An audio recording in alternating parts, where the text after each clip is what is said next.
नमस्कार. गावरान तडका या यूट्यूब चॅनलवरती तुम्हा सगळ्यांचं अगदी मनापासून स्वागत आहे. तर आज आपल्याला गाजरापासून खूप अशी आगळी वेगळी रेसिपी करायची. ही रेसिपी तुम्ही ह्या आधी कधी केलीच नसेल, तर त्याच्यासाठी मी इथे अर्धा किलो गाजर घेतले. असे बारीक असे कट करून घेतलेले. जे खूप असे कवळे होते ना, त्याचं मी असं मधला भाग काढलेला नाही आहे. जे काही निबार होते ना, त्याचे मी मधला भाग असा काढून घेतलेला आहे आणि हे कट करून घेतले. त्यानंतर मी ते अर्धी वाटी रवा घेतलेला आहे. त्यानंतर इथे ड्रायफ्रूट्स घेतलेले आहेत.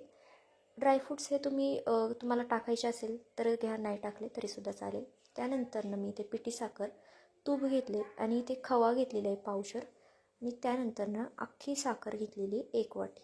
आता हे जे गाजर आहे ना, ते आपल्याला मिक्सरच्या भांड्यामध्ये टाकून बारीक वाटून घ्यायचे. तर मी इथे छोटं भांडं घेतलं आहे म्हणून मी अर्धं टाकून टाकून वाटून घेणार आहे. ह्याच्यामध्ये आपल्याला हे टाकून घ्यायचं आहे. त्यानंतर जी आपण साखर घेतली होती ना, त्याच्यातली थोडीशी साखर मी आत्ता टाकणार आहे आणि नंतर बाकीची वापरणार आहे. आणि त्यानंतर मी इथे 1 ग्लास दूध घेतले. फुल ग्लास भरून घेतलेलं नाही आहे. ह्याच्यात आपल्याला थोडंसं दूध टाकायचं आहे आणि हे आपल्याला छान असं एकदम बारीक वाटून घ्यायचं आहे.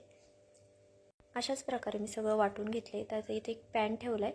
इथे मी नॉनस्टिकचा पॅन घेतला आहे, म्हणजे जेणेकरून आपल्याला जी रेसिपी करायची ती खाली चिटकणार नाही.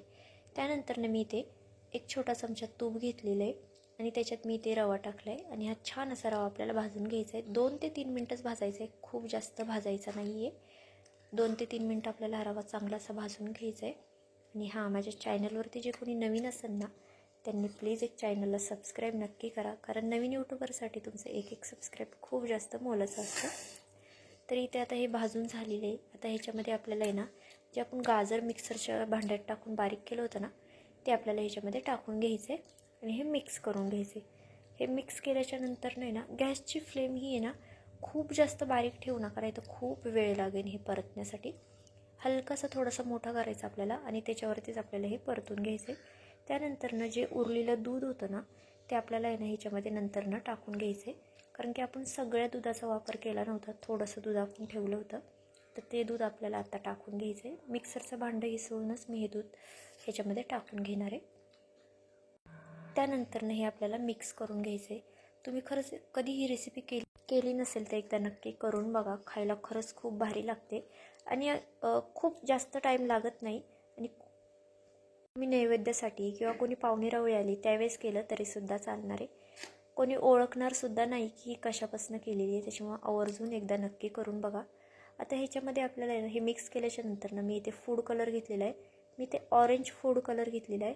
ऑप्शनल आहे, तुम्हाला टाकायचा असेल तर टाका, नाही टाकला तरीसुद्धा चालेल. कलर छान येण्यासाठी मी इथे टाकणार आहे. अगदी थोडासा टाकायचा आहे, चिमूटभरच. आणि आता हे मिक्स करून घ्यायचं आहे आणि हे छान आपल्याला असं परतून घ्यायचं आहे. आपल्याला पूर्ण आहे ना पॅनला असं ते सोडलं पाहिजे, जे बॅटर आहे ना ते पॅनला आहे ना पूर्णपणे असं सोडलं पाहिजे, एवढं आपल्याला परतून घ्यायचं आहे चांगलं. तर बघा आता बऱ्यापैकी चांगलं असं परतलं गेलेलं आहे. आणखी 2 ते 3 मिनटं आपल्याला हे परतून घ्यायचं आहे. हे परतण्यासाठी आहे ना कमीत कमी 7 ते 8 मिनटं लागतात, जास्त वेळ लागत नाही. 7 ते 8 मिनटामध्ये ना छान असं हे परतलं जातं. तर पाहू शकता हे आता छान असं परतले गेलेलं आहे. आता इथे काय करायचं आहे, आपल्याला हे साईडला उतरून ठेवायचं आहे आणि एका भांड्यामध्ये ना आपल्याला हे काढून ठेवायचं आहे. त्याच्या आधी याच्यात थोडंसं तूप टाकायचं आहे. तूप टाकलं नाही आपल्याला जे लाडू आपण करणार आहे ना ह्याचे, त्याला एक छान अशी शाईन येणार आहे. त्याच्यासाठी तूप टाकायचं आहे, हे मिक्स करायचं आहे आणि त्यानंतर आपल्याला हे ना साईडला उतरून ठेवायचं आहे. आणि हां, तुम्ही माझी रेसिपी कुठून बघताय हे देखील मला कमेंट करून नक्की सांगा. तुम्हाला माझ्या रेसिपी कशा वाटतात हे देखील मला कमेंट करून नक्की सांगा. आता हे सगळं मिक्स झालेलं आहे. आता मी साईडला उतरून ठेवते आणि मी इथे नंतर नाही ना इथे एक छोटा मी तवा घेतलेला आहे, नॉनस्टिकचाच आहे. त्याच्यासाठी मी नॉनस्टिकचंच भांडं वापरते. तुमच्याकडे जर नॉनस्टिकचं नसेल तर मी साधं कुठलंही भांडं वापरलं तरीसुद्धा चालेल. त्यानंतर मी इथे खवा घेतलेला आहे, 1/2 किलो खवा आहे. त्याच्यामध्ये आपल्याला जी आपण पिठी साखर घेतली होती ना ती टाकून घ्यायची. त्यानंतर जे ड्रायफ्रूट्स घेतले होते ना ते देखील आपल्याला टाकून घ्यायचे. तुम्हाला ड्रायफ्रूट्स तळून वगैरे टाकायचे असेल तरीसुद्धा चालेल, तुम्ही तळून टाकू शकता. त्यानंतर हे आपल्याला आहे ना फक्त मेल्ट होईपर्यंत परतून घ्यायचं आहे. खूप जास्त वेळ परतायचं नाही आहे.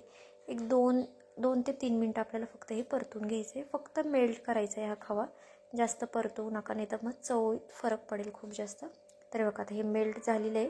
आता एका भांड्यामध्ये ना मी गॅस बंद करते आणि एका भांड्यामध्ये काढून घेते. आणि हे पूर्णपणे आपल्याला थंड करून घ्यायचं आहे. तर हे बघा मी ते पूर्णपणे थंड करून घेतलं होतं. एक तासभर असं साईडला ठेवा. पूर्णपणे हे थंड होत झालं ना की असं थोडंसं घट्ट होतं. आणि तुम्हाला जर घाई असेल तर तुम्ही फ्रीजमध्ये ठेवा. अर्धा तास फ्रीजमध्ये ठेवलं की अगदी बरोबर होईल हे. आता मी इथे जो खवा आहे ना तो घेतला आहे. त्याचा आपल्याला आहे ना एक छोटासा गोळा करून घ्यायचा आहे. असेच आहेत ना मी 5-6 गोळे तयार करून घेते. बघा अशा प्रकारे आपल्याला गोळे तयार करून घ्यायचे. आधी खव्याचे गोळे तयार करून घ्या आणि मग नंतरनं जे गाजराचं आपण केलं आहे ना त्याचे करा.